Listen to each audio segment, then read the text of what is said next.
I dedicated 20 years to ensuring life-saving medicine was safe, only for the CEO's arrogant son to fire me for doing my job. He thought his last name made him untouchable when he ignored a critical contamination warning to save a quarterly bonus. He was wrong. I didn't just pack my things and leave. I made one phone call that turned his $300 million empire into hazardous waste. The air inside the sterile corridor of Sector 7 always smelled the same, a sharp, chemical mix of isopropyl alcohol and recycled ozone. It was a scent that usually calmed me, a reminder of the order and precision required to manufacture heart medication. But today, at 10:15 a.m. on a Tuesday, that smell was making me nauseous. I was Natalia Cook, the Senior Quality Assurance Manager for Morgan Pharmaceuticals. I had been in this industry for 22 years. I knew every hum of the centrifuges and every rhythmic click of the packaging line. Silence was usually good. Silence meant efficiency, but the silence coming from Lab 3 was wrong. I swiped my badge, the heavy maglock door hissing open, and stepped inside. Amelia Howard, my youngest and brightest lab technician, was standing over a mass spectrometer readout. She wasn't moving. Her hands were gripping the edge of the stainless steel counter so hard her knuckles were white. "Amelia," I asked, my voice echoing slightly in the cold room, "why is the line stopped?"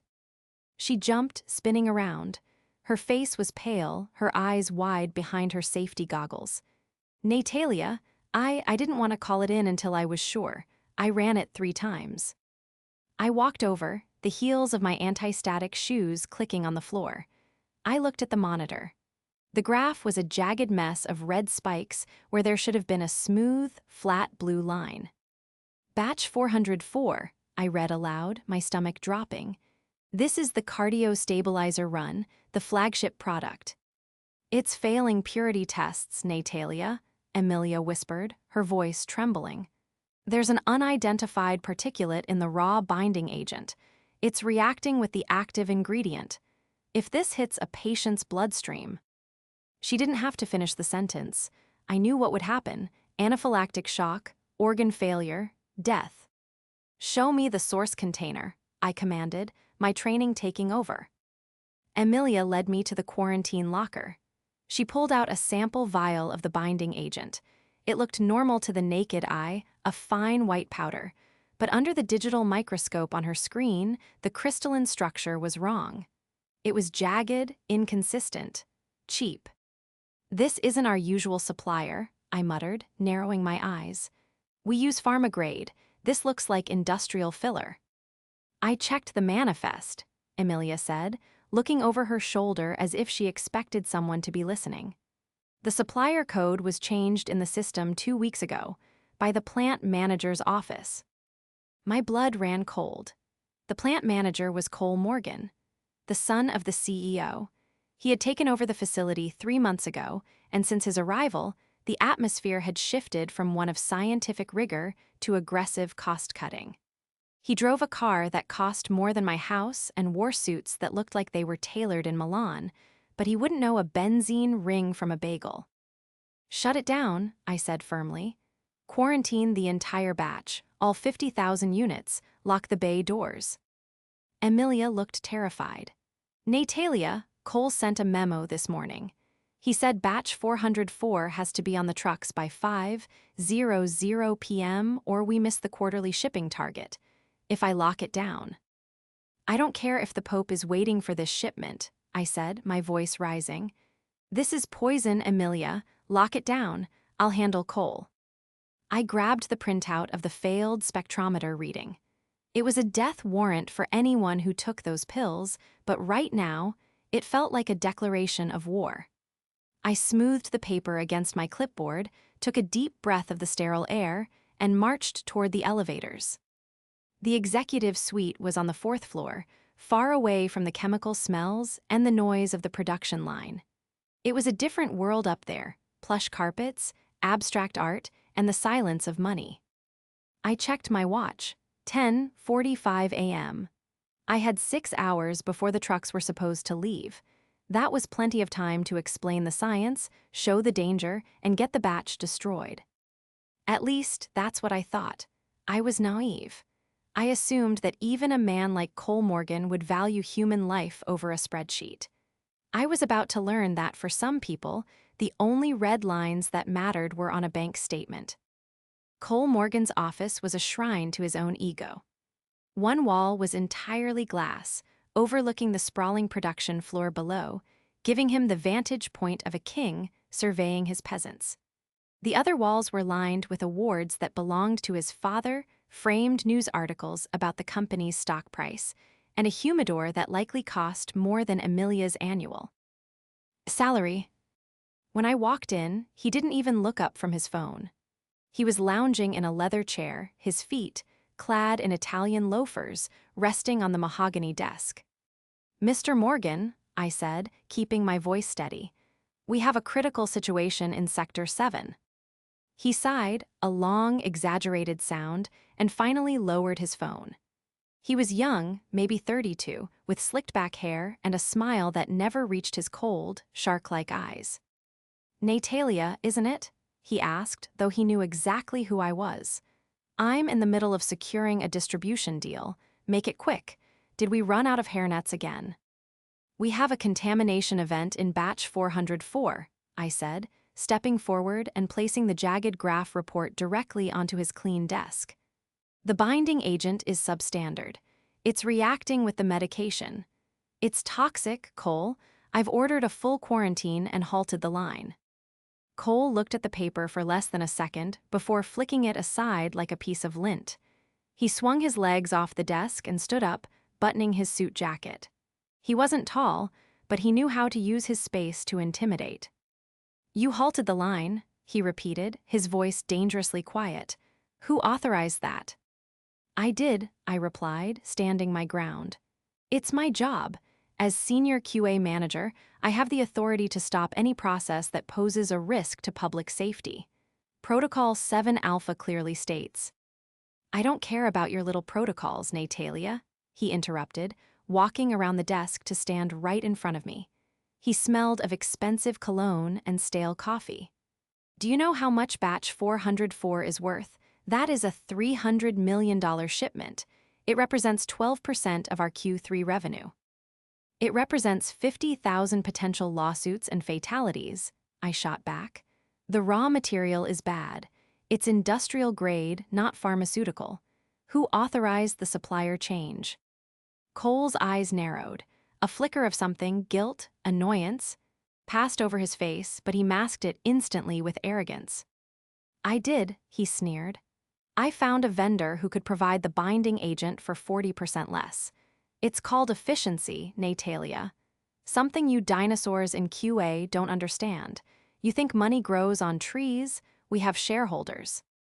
"You can't cut costs on chemistry," I argued, my frustration boiling over.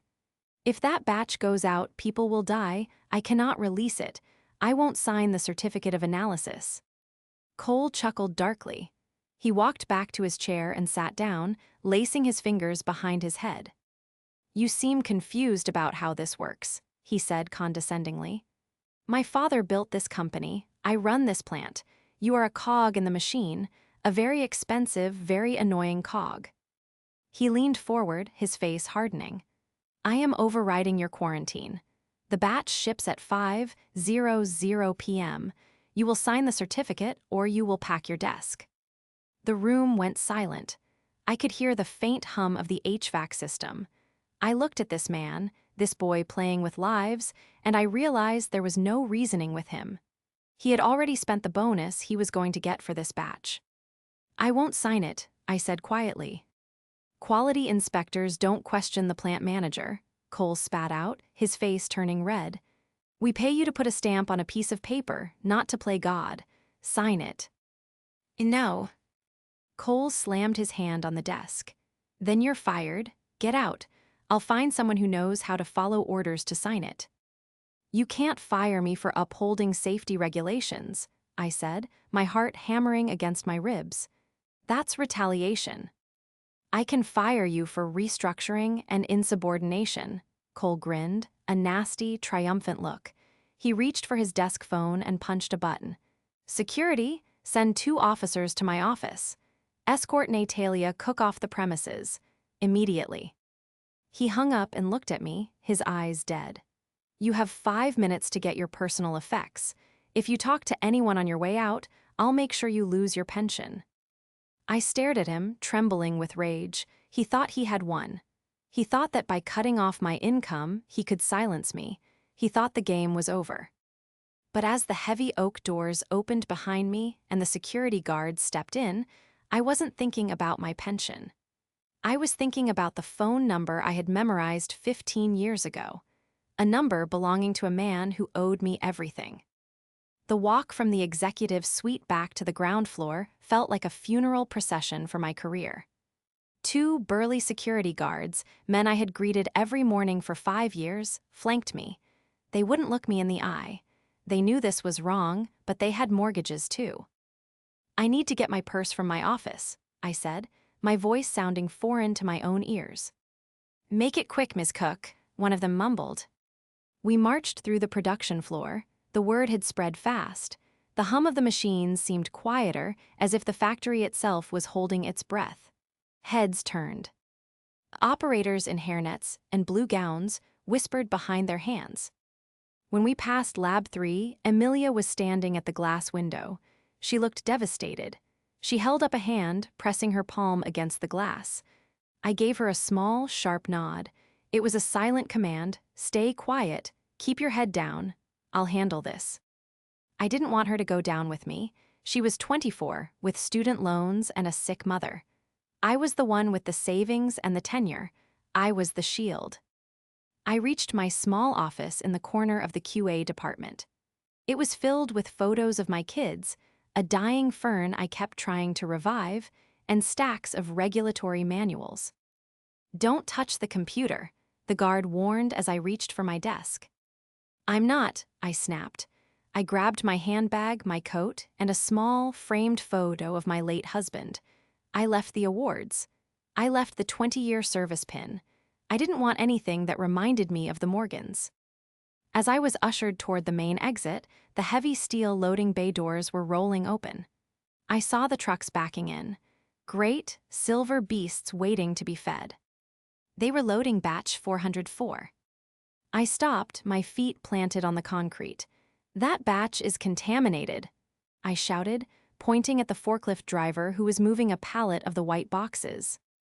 Ms. Cook, let's go, the guard said, grabbing my arm firmly. You're loading poison, I screamed, not caring who heard me anymore. Don't ship it. Cole Morgan appeared on the catwalk above, looking down like a vengeful emperor. Get her out of here, he bellowed, his voice echoing through the warehouse. And get those trucks moving. The guard pulled me harder, dragging me through the turnstiles. The cool, damp air of the parking lot hit my face. It was raining, a gray, miserable drizzle that matched the pit in my stomach. They walked me all the way to my car. Surrender your badge, the guard said. I unclipped it from my lapel. My face, smiling and 10 years younger, stared back at me from the plastic card. I handed it over. I'm sorry, Natalia, the guard whispered as he took it. Really? It's not your fault, Mike, I said softly. He turned and walked back toward the building, the electronic lock buzzing as he re-entered. I was alone in the parking lot. I sat in my car, a sensible 4-year-old sedan, and gripped the steering wheel. My hands were shaking uncontrollably. Adrenaline, fear, and a burning, white-hot rage were coursing through my veins. I watched the loading bay in the rearview mirror. The forklifts were moving fast. They were rushing. Cole wanted that product gone before anyone else could ask questions. He thought that once it was out of the building, it was just numbers on a ledger. He was wrong. I reached into my purse and pulled out my personal phone. My fingers hovered over the contacts. I scrolled past my sister, past my lawyer, Jude. I stopped at a name I hadn't called in years, but kept for a moment exactly like this. Calvin Peterson. 15 years ago, Calvin was a junior inspector who had made a mistake during a merger audit. I had covered for him, retrained him, and saved him from being blacklisted. He had told me, with tears in his eyes, if you ever need anything, Natalia, anything. Now, Calvin wasn't a junior inspector. He was the regional director of compliance for the FDA.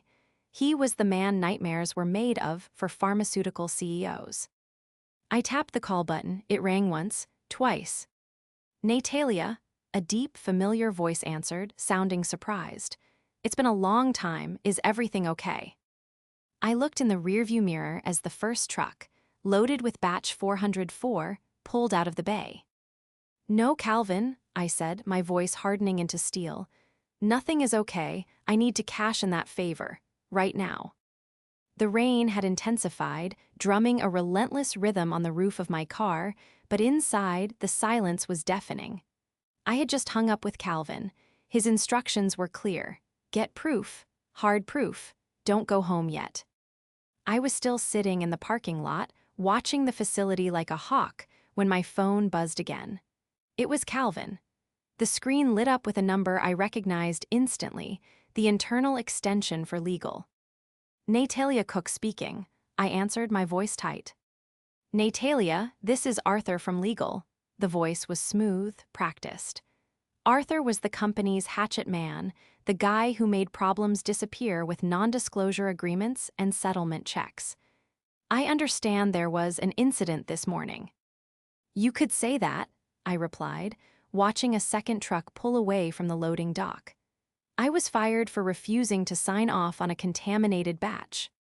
Let's not use words like contaminated just yet, Arthur said quickly. We prefer out of specification. Look, Natalia, Mr. Morgan, Cole feels that perhaps things got heated. He respects your years of service.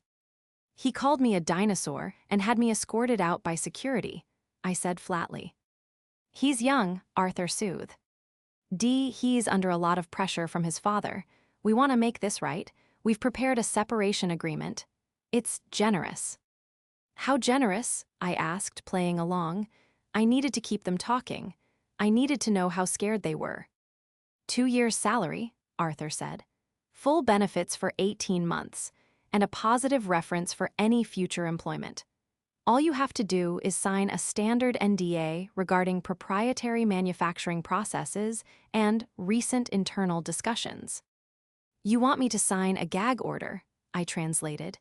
You want me to take the money and forget about batch 404. We want you to enjoy your retirement, Natalia, Arthur corrected. It's a lot of money. Think about your kids. College tuition isn't getting any cheaper. My knuckles turned white on the steering wheel. He had done his homework. He knew about my daughter, Maya, starting her master's program in the fall. I'll think about it, I lied. Email it to me. I need an answer by end of business today, Arthur pressed. The offer expires at 5:00 p.m. Send it, I said and hung up. 2 years' salary. It was tempting. For a fleeting second, I imagined taking the money, moving to a small house by the coast, and forgetting this place existed. But then I looked at the loading dock again. I saw the faces of the people who would take those pills, grandmothers with heart conditions, fathers trying to stay healthy for their families. People like my late husband. If I took that money, I was selling their lives. I started the car, but instead of driving to the exit, I drove around the back of the facility toward the old maintenance shed. It was a blind spot for the cameras, something I knew from my safety audits years ago. I parked behind a dumpster, put on a baseball cap I kept in the glove box, and waited. I wasn't leaving until I had what Calvin needed. I sat in the dim light of my car, the engine off, watching the rear employee entrance. Shift change was in 20 minutes. That was my window. My phone buzzed with a text from Calvin. I'm pulling the inspection team together. We need probable cause to raid without a warrant, or at least enough to freeze the shipment in transit. Do you have the sample? I typed back, not yet, working on it. I needed Amelia. She was the only one inside who could get me a physical sample of the tainted binding agent and the spectrometer report. But contacting her was risky. They would be watching her. I decided to risk a call to her personal cell. She picked up on the first ring, whispering, Natalia, oh my God, are you okay? Cole is on a rampage. He's threatening to fire the whole lab if anyone talks to you. Listen to me, Amelia, I said, keeping my voice low. I need you to be brave. I need a sample of that binding agent, just a few grams, and a copy of the failed test results. I can't, she stammered. They locked the system. Arthur from legal is down here seizing hard drives. Do you still have the printout? I asked, urgency creeping into my voice. The one I put on Cole's desk. No, he shredded it, she said, sounding close to tears. But I took a picture of the screen before you came in. I sent it to my personal email just in case. Good girl, I breathed a sigh of relief. That's a start, but we need the physical substance. Can you get to the quarantine locker? It's guarded, she whispered. Cole put a security guard right outside Lab 3. I closed my eyes, thinking fast. Okay, what about the waste disposal? Did you dump the test vials yet? No, she said. They're in the biohazard bin in the prep room. The janitor hasn't come yet. Okay, listen carefully. When you leave for your break, take the trash out yourself. Tell the guard it smells and you can't work. Bring the bag to the back dumpster. I'll be there. Natalia, if they catch me. They won't, I assured her, though I wasn't entirely sure myself. Amelia, this isn't just about my job. That batch is dangerous. You know the chemistry. You know what happens if that hits the market. There was a long silence on the other end, then a shaky breath. Okay, give me 10 minutes. I waited, my eyes glued to the rear door. 10 minutes felt like 10 hours. Rain lashed against the windshield, blurring my view. Suddenly, the heavy steel door creaked open. A small figure in a white lab coat emerged, struggling with a large yellow biohazard bag. It was Amelia. She looked around nervously, rain soaking her hair instantly. She dragged the bag toward the dumpster, her movements jerky and frightened. I slipped out of my car and moved quickly through the shadows. Amelia, I hissed. She jumped, nearly dropping the bag. Natalia. Give it to me, I said, reaching for the bag. Go back inside, act normal.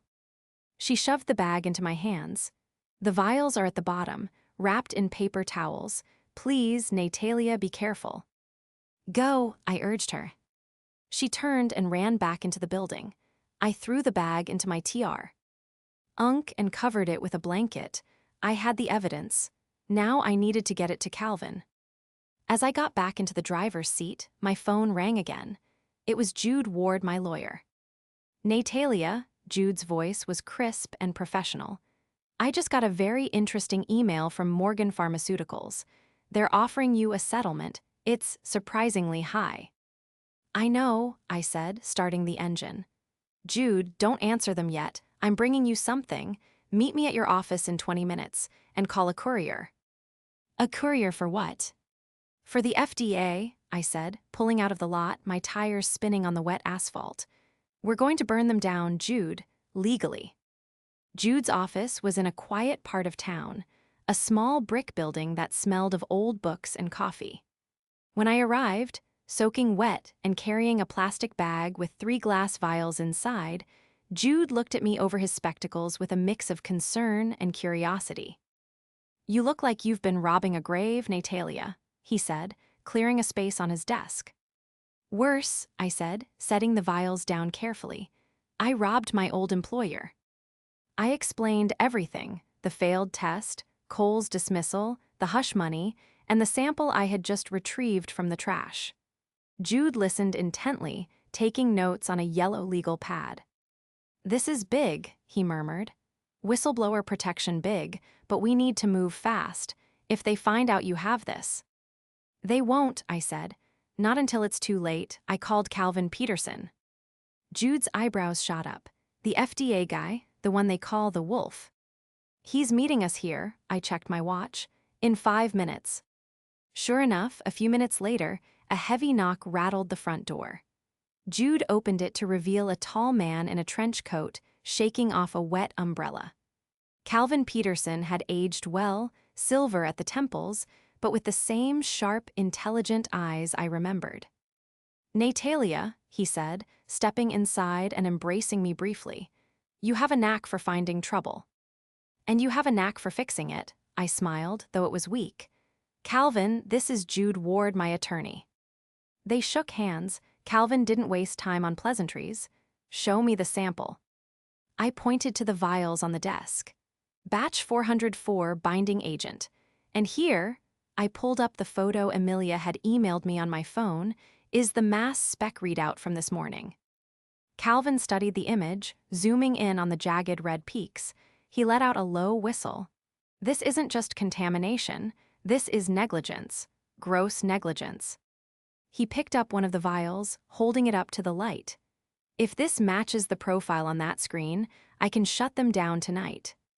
The trucks are already leaving, I said, my voice rising in panic. 2 left while I was in the parking lot.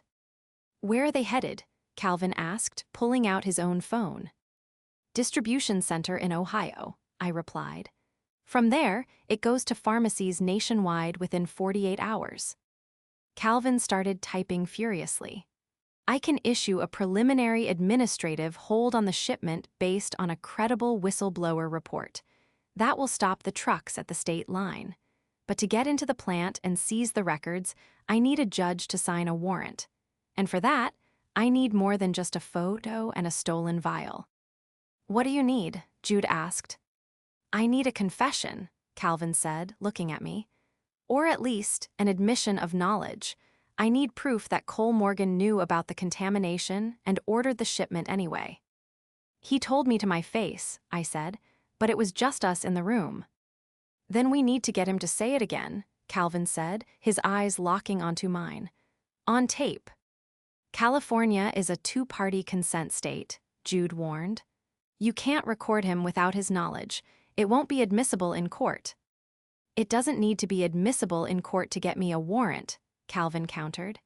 It just needs to establish probable cause for an emergency inspection. Once we're inside, we'll find the paper trail. He reached into his pocket and pulled out a small, flat device. A wire. Natalia, Calvin said seriously. You have a meeting scheduled with their legal team to sign that NDA, right? Ideally, yes, I nodded. Call them back, Calvin said. Tell them you'll sign, but tell them you want to do it in person with Cole present. Tell them you want an apology. He'll never agree to that, I said. He's arrogant, Calvin said with a grim smile. He thinks he's one. He'll agree just to gloat. And when he does, you're going to get him to brag about how much money he saved. I looked at the wire, then at Jude, then back at Calvin. My heart was pounding so hard I could hear it in my ears. Going back in there? Facing him again. I'll do it, I said. The rain had finally let up, leaving the asphalt slick and reflecting the harsh security lights of the pharmaceutical complex. It was 4:30 p.m. I had 30 minutes before the hush money offer expired. I sat in my car in the visitor's lot, the engine off. My hands were trembling slightly as I adjusted the collar of my blouse. Taped to my chest, just beneath the fabric, was a small, high-fidelity recording device Calvin had given me. It felt cold against my skin, a constant reminder of the stakes. Testing 1, 2, I whispered. A tiny green light blinked once on the receiver in my purse, confirming it was active. I took a deep breath, trying to slow my racing heart. This wasn't just about getting my job back or proving a point. This was about justice. This was about every patient who would swallow those pills thinking they were safe. I picked up my phone and dialed Arthur, the legal shark. Mr. Ward, Arthur answered on the first ring, sounding smug. I assume you're calling to accept our generous offer. I am, I said, forcing my voice to sound defeated. But I have one condition. I want to sign the papers in front of Cole.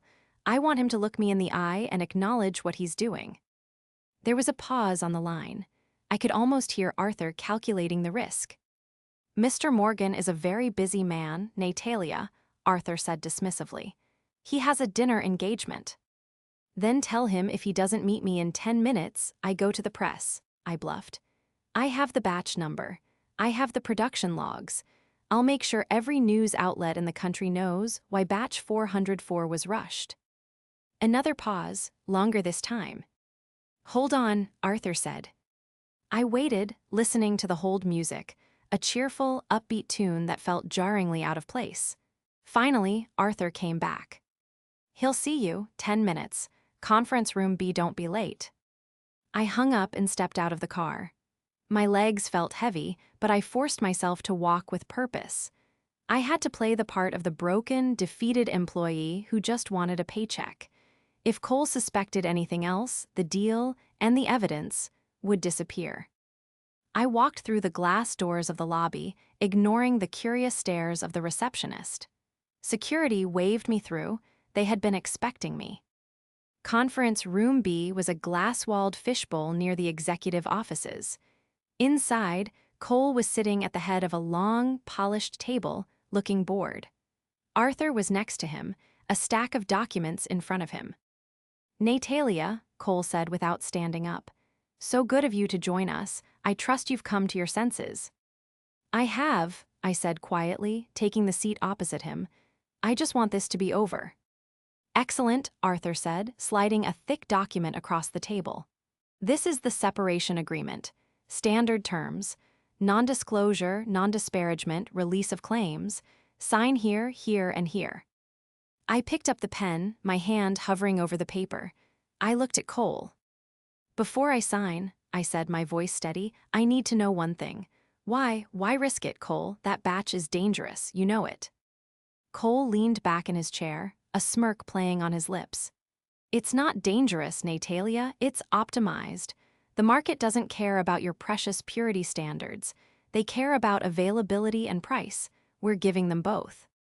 "But the binding agent," I pressed. "It's industrial grade. It wasn't tested for long-term stability.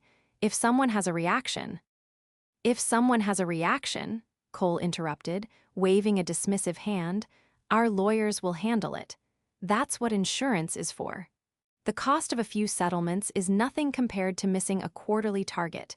Do you have any idea how much stock I own?" I felt a chill run down my spine. He was admitting it. He was admitting that he knew the risk and chose profit over safety. "So it's just a numbers game to you?" I asked, leaning in slightly to ensure the microphone caught every word. "People's lives are just line items on a spreadsheet." "Business is a numbers game, Natalia," Cole said coldly. "And right now, you're a negative number. Sign the paper and take your money, or don't and watch me ruin you." I looked down at the document. "And the supplier?" I asked. "The one you switched to, who are they? Why did you choose them over pharma-grade?" Cole laughed. "That's proprietary information. But let's just say I have a personal interest in their success." "A personal interest," I repeated. "My cousin runs the distribution for that supplier," Cole boasted, clearly enjoying his power trip. "We keep it in the family. Now sign." That was it, the smoking gun. Not only was he negligent, but he was also self-dealing. He was funneling company money to a relative's shell company. I signed the paper, not because I intended to honor it, but because it was the final act of my performance. I pushed it back across the table. "There," I said, standing up, "you win, Cole." "Smart choice," Cole sneered, picking up the document. "Now get out of my sight." I walked out of the room, my heart pounding against my ribs. As soon as I was in the elevator, I pulled out my phone and texted Calvin. "I got it. Meeting you now." I met Calvin and Jude in the parking lot of a diner a few miles down the road. The rain had started again, heavier this time. I handed Calvin the recording device. He plugged it into his laptop and put on headphones. I watched his face as he listened. His expression went from serious to grim, and then, finally, to a satisfied smile. "He admitted it," Calvin said, taking off the headphones. "He admitted knowledge of the risk, the financial motive, and the conflict of interest with the supplier. This is gold, Natalia." "Is it enough for a warrant?" Jude asked. "It's enough for a federal raid," Calvin corrected. "I can get a judge to sign off on this within the hour. We're going in tonight." "Tonight?" I asked, surprised. "If we wait until morning, that batch will be distributed to regional hubs," Calvin explained. "We need to catch it at the source or in transit, and we need to secure the physical evidence inside the plant before Arthur shreds it." He started making calls. "This is Agent Peterson, FDA compliance. I need an emergency magistrate. Yes, imminent public health threat, priority 1. While he was on the phone, my phone buzzed. It was Amelia. "They're wiping the servers," her text read. "It just came into the lab. They're deleting all the test data from the last 2 weeks. "Calvin," I shouted, "they're destroying evidence. Amelia says they're wiping the servers." Calvin's face hardened. He spoke rapidly into the phone. "Your Honor, I have a credible witness stating that spoliation of evidence is occurring right now. I need that warrant executed immediately. Thank you." He hung up and looked at me. "Let's go. I have a team meeting us at the gate in 20 minutes. "I'm coming with you," I said. "Natalia, it might be dangerous," Jude warned. "Legally, you're a terminated employee if you go back on the property." "I don't care," I said fiercely. "I started this. I'm finishing it. Besides, Amelia is in there. She's scared. I need to get her out." Calvin nodded. "You're with me. As a consulting expert for the FDA, put this on." He handed me a blue windbreaker with FDA emblazoned on the back in yellow letters. It was a little big, but it felt like armor. We drove back to the plant in a convoy of 3 black SUVs. The flashing lights cut through the rain, reflecting off the wet pavement. As we pulled up to the main gate, the security guard stepped out, looking confused. He saw the government plates and the flashing lights, and his eyes widened. Calvin rolled down his window. "Federal agents, open the gate, now." The guard fumbled for his radio, but Calvin held up his badge. "Do not call inside. Open the gate or you will be arrested for obstruction of justice." The gate opened. We drove through, heading straight for the executive wing. We burst into the lobby like a storm. The receptionist gasped, dropping her phone. "Nobody moves," one of Calvin's agents shouted. "Hands where we can see them." Calvin marched straight to the elevators, with me and 2 other agents right behind him. We went up to the 4th floor. When the elevator doors opened, we walked straight into a scene of chaotic shredding. Arthur and 2 assistants were frantically feeding documents into a large industrial shredder in the hallway outside Cole's office.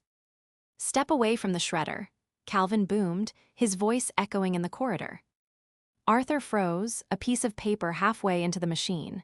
He looked up, his face draining of color. "Agent Peterson, FDA," Calvin announced, holding up the warrant. "This facility is under federal investigation. Any further destruction of documents will result in immediate arrest." Cole burst out of his office, looking furious. "What is the meaning of this? You can't just barge in here. I'll have your badge." "Mr. Morgan," Calvin said calmly, walking up to him, "I have a warrant to seize all records, electronic and physical, related to batch 404, and to interview all personnel involved in its production." "This is harassment," Cole shouted, his composure cracking. "Call my father, call the legal team." "Your legal team is right there," Calvin pointed to Arthur, who was now being handcuffed by an agent. "And as for your father, I imagine he'll be reading about this in the morning papers." I stepped forward from behind Calvin. Cole's eyes locked onto me, and for the first time, I saw genuine fear. He hissed, "you signed the agreement." "I lied," I said simply, "just like you lied about the safety of that batch." You traitor." Cole lunged at me, but 2 agents intercepted him, pinning his arms behind his back. "Cole Morgan," Calvin said, his voice cold and official. "You are being detained for questioning regarding the distribution of adulterated pharmaceutical products and conspiracy to defraud the FDA. You have the right to remain silent." As they led Cole away in handcuffs, he was still shouting threats, but they sounded hollow now. The arrogance was gone, replaced by terrified realization that his money couldn't save him from this. "Secure the servers," Calvin ordered his team. "Get the IT guys down here to stop the wipe, and find Amelia Howard." I led the agents down to the lab. Amelia was sitting at her station, looking terrified as an IT technician typed on her computer. "Step away from the computer," the agent yelled. The technician jumped back, raising his hands. Amelia looked up and saw me in the FDA jacket. She burst into tears of relief. "It's okay, Amelia," I said, hugging her. "It's over, you're safe." "They tried to delete everything," she sobbed. "But I hit a backup on a flash drive, in my shoe." She reached down and pulled out a small silver drive. "Here." I took it and handed it to Calvin. "The smoking gun," I said, "digital and physical." Calvin pocketed the drive. "Good work, both of you. Now let's go stop those trucks." The scene outside was chaotic. Rain lashed sideways against the fleet of black government SUVs as federal agents swarmed the loading docks. Blue and red lights reflected off the wet asphalt, painting the night in urgent, flashing strokes. I stood under the overhang with Calvin, watching the efficient dismantling of Cole's empire. "We caught 3 trucks at the state line," Calvin shouted over the noise of the wind and sirens. "State troopers have them pulled over. The drivers are cooperating." "What about the rest?" I asked, my heart still racing. 2 more were intercepted at a distribution center in Ohio, Calvin said, checking his phone. "We got lucky. They hadn't been unloaded yet." But the real drama was happening right here. The warehouse doors were wide open, revealing rows of pallets stacked high with white boxes. Each box contained thousands of doses of batch 404, poison disguised as medicine. A team of hazmat-suited specialists was already inside, cordoning off the area with yellow biohazard tape. They moved with a grim precision, tagging each pallet for destruction. $300 million, I whispered, staring at the sheer volume of product. Gone. "It's not just money, Natalia," Calvin said, his voice hard. "It's trust. It's the integrity of the entire supply chain. If this had gotten out..." He didn't finish, we both knew. The lawsuits would have been catastrophic, the deaths unforgivable. Suddenly, a commotion erupted near the main gate. A sleek black limousine screeched to a halt, bypassing the police barricade. The driver jumped out and opened the rear door. An older man stepped out, ignoring the rain soaking his expensive suit. He had silver hair and the kind of presence that usually commanded boardrooms into silence. It was CEO Morgan, Cole's father. He marched toward us, flanked by 2 frantic-looking lawyers. His face was a mask of fury, but for once I wasn't the target. "Where is he?" Morgan Sr. demanded, his voice booming over the sirens. "Where is my son?" Calvin stepped forward, calm and unyielding. "Mr. Morgan, this is a federal crime scene. Your son is currently in custody for questioning regarding the distribution of adulterated pharmaceuticals and conspiracy to defraud the FDA." "Adulterated?" Morgan Sr. spat the word out like a curse. "Impossible. We have the highest standards in the industry." "Your son bypassed those standards," I said, stepping out from behind Calvin. Morgan Sr. turned to look at me, his eyes narrowing in recognition. "You, the QA manager, Cook, isn't it?" "Yes," I said, meeting his gaze without flinching. "The one your son fired for trying to stop this shipment." "He told me you were incompetent," Morgan Sr. growled. "He said you were obstructing efficiency." "He lied," I said simply. "He was cutting corners to hit quarterly targets, and he was using a shell company to supply substandard materials. He was stealing from you, Mr. Morgan." The color drained from the older man's face. He looked from me to the pallets of seized medication, then back to Calvin. "Is this true?" he asked, his voice losing its thunder. "We have the evidence," Calvin confirmed. "Physical samples, digital logs, and a recording of your son admitting to the scheme." Morgan Sr. seemed to age 10 years in that moment. He sagged slightly, the rain plastering his hair to his forehead. He looked at the warehouse, his life's work, now swarming with federal agents. He did this," he whispered, more to himself than anyone else, "for a bonus." "For greed," I corrected, "and arrogance." The CEO looked at me one last time, a flicker of something like respect or maybe just defeat in his eyes. Then he turned and walked back to his limousine, a broken man in the pouring rain.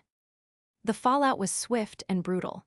The next morning, the headlines screamed, Pharma giant raided, CEO's son arrested in toxic drug scandal. I sat in my living room, watching the news with a strange sense of detachment. The footage showed Cole being led out of the precinct in handcuffs, trying tea. O hid his face from the cameras. He looked small, pathetic. My phone rang. It was Jude. Natalia, he said, sounding unusually cheerful. I just got a call from the board of directors at Morgan Pharmaceuticals.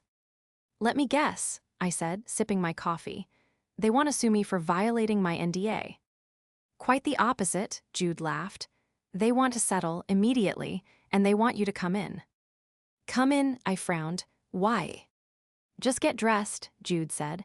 Wear something sharp, I'll pick you up in 20 minutes. When we arrived at the corporate headquarters, the atmosphere was funereal. The lobby was quiet. Employees hurried past with their heads down, avoiding eye contact. We were ushered into the main boardroom on the top floor. The long mahogany table was occupied by 12 grim-faced men and women in suits, the board of directors.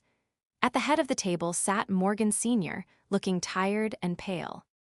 Ms. Cook, the chairman of the board began, standing up. Thank you for coming. I remained standing, Jude by my side. What is this about? First, the chairman said, clearing his throat. We want to offer a formal apology. On behalf of the entire company, we are deeply sorry for the treatment you received from Mr. Cole Morgan. Apologies don't fix a contaminated supply chain, I said coolly. No, they don't, Morgan Sr. spoke up, his voice raspy. But action does. He slid a folder across the table toward me. That is a severance package, Morgan Sr. said.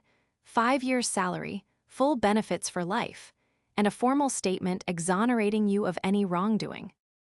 I looked at the folder, then at him. Is that it? Hush money with a nicer name. No, Morgan Sr. said, meeting my gaze. There's one more thing. He gestured to the empty seat at his right hand, the seat Cole used to occupy. We need a new vice president of quality assurance, he said. Someone with integrity, someone who isn't afraid to tell us when we're wrong, someone who puts patients before profits. The room went silent. The directors were all looking at me expectantly. You want me to come back? I asked, incredulous. We need you to come back, the chairman corrected. The FDA has suspended our license pending a full audit. The only way we get it back is if we show them we're serious about reform. And frankly, Ms. Cook, you're the only person they trust right now. I looked around the room at these powerful people, suddenly realizing how fragile their power really was. They needed me. The dinosaur from QA was now the only thing standing between them and bankruptcy. I thought about Emilia, about the team in the lab, about the work I had loved for 20 years. I have conditions, I said finally. Name them, Morgan Sr. said without hesitation. First, I said, holding up a finger, complete autonomy for the quality department. No one, not even the CEO, can override a safety hold. Ever. Agreed, the chairman nodded. Second, I continued, Emilia Howard is promoted to senior manager. She saved us all a lot of trouble. Done, Morgan Sr. said. And third, I said, leaning forward, Cole Morgan is removed from the company completely. No golden parachute, no stock options, nothing. He leaves with what he came in with. The room grew tense. Morgan Sr. looked down at his hands, struggling with the decision. It was his son. He's facing federal charges, Natalia, Jude whispered to me. He's finished anyway. I want it in writing, I insisted. He never sets foot in this building again. Morgan Sr. took a deep breath and looked up. His eyes were sad, but resigned. Agreed, he said quietly.